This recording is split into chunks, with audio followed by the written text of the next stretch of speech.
All right, hey guys, back with another news feed here for you. We got two of the same kind of topics today we're going to cover in this one video. But Jeep brand's massive restoration has begun. It is here. It is happening.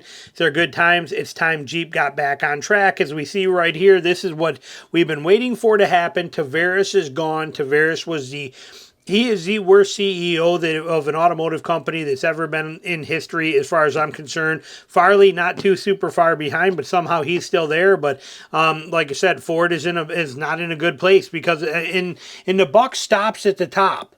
Okay, that's where it ends. There's where the problem is. And like I said, not a fan of what Tavares did for Stellantis and what they've done to Jeep, what they've done to Ram. I'm not a fan of him at all.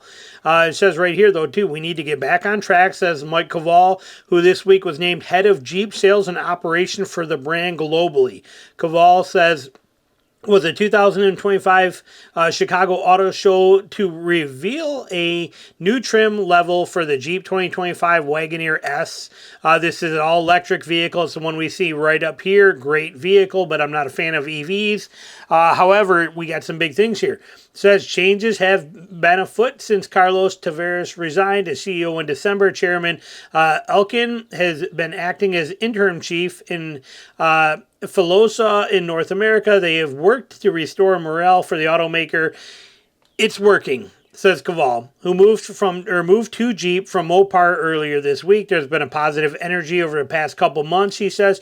People are back into building at Auburn Hills, and there's a new energy and vitality. Auburn Hills is kind of the headquarters for it. Great place. I used to go there all the time, actually, when I was in engineering back in the day. Under Filosa, Jeep has stabilized over the last 4 or 5 months.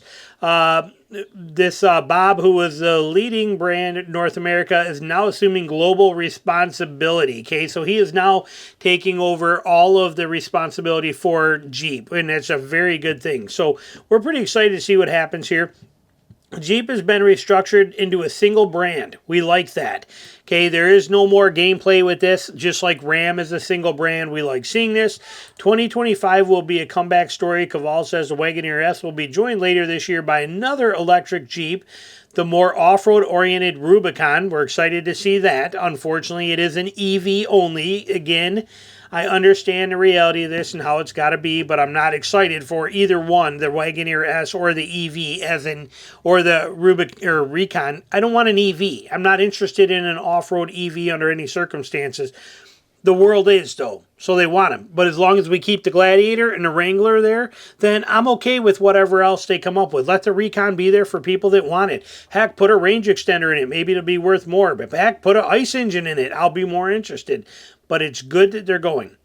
And a big surge is expected to come from the successor of the Jeep Cherokee, which will fill a gaping hole in the lineup with no product in the large segment. Cavall says its new model will continue. It does not say whether the new model will continue using the Cherokee name. See, Stellantis is in trouble right now because the Indians are mad because they're using Cherokee and they don't want them using that name no more. So you know how the world works today. We don't know if they're going to get to continue using the Cherokee lineup name, even though it's been around forever.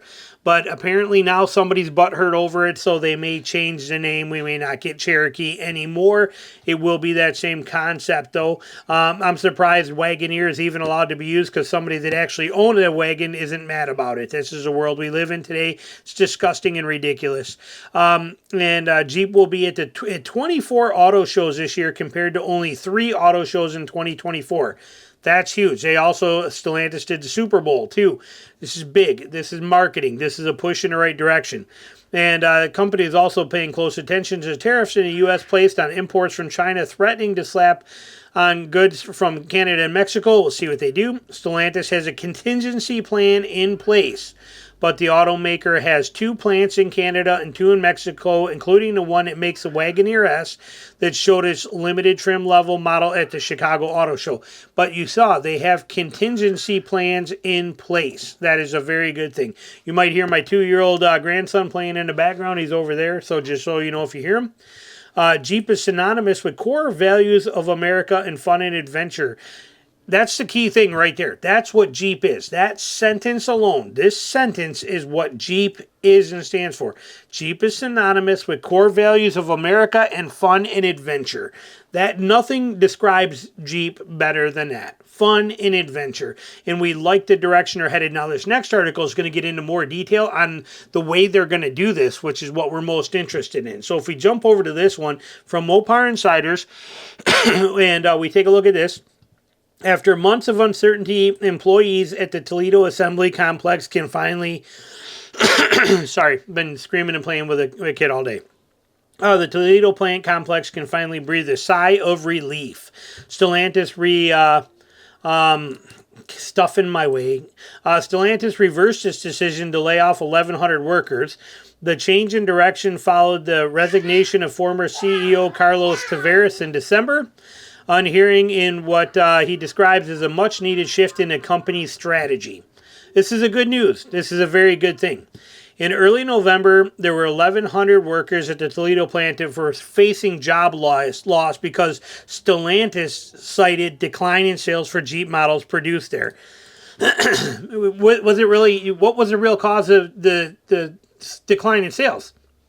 Stupid prices. Stupid prices were the problem. Not the workers, not the plant, not the vehicle, not any of that. It was the stupid prices. Who set those prices? Tavares. Okay, so now Tavares is gone. We have 1,100 workers here that get to keep their job in Toledo, and they're there. So they believe that the prior leadership's focus on continually increasing prices hurt sales and put the Jeep brand in a difficult position. We've been saying it for 2 years, 3 years. I mean, seriously, and yet everybody knew it but Tavares. He's the only one that didn't see this. It's so upsetting. But we got good news. The prior leadership had put us in a ditch. We had no sales on our cars, he explained. They continued to raise the prices, make more profits, and we couldn't give our cars away. That's what put us in this situation. Tavares did that. He did that. Worst CEO in history. With the new strategy in place, Stellantis has since lowered vehicle prices, which has rejuvenated interest in both dealers and customers. We love this. This is heading in the right direction. This is what we want. It was that simple one thing. Lower the prices. You know, Tavares probably still have a job if he just listened to his people and lowered the prices. This is how bad it got.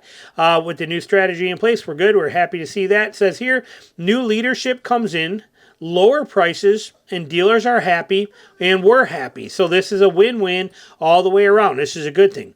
As the plant regains stability, Stellantis is now focusing on reinvigorating sales of the Jeep Gladiator, which has struggled in the competitive truck market.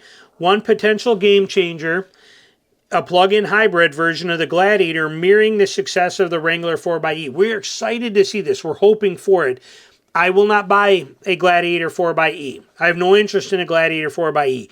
But we want the option because many people do. The Wrangler 4xe is one of the best-selling mid-size hybrid vehicles there is.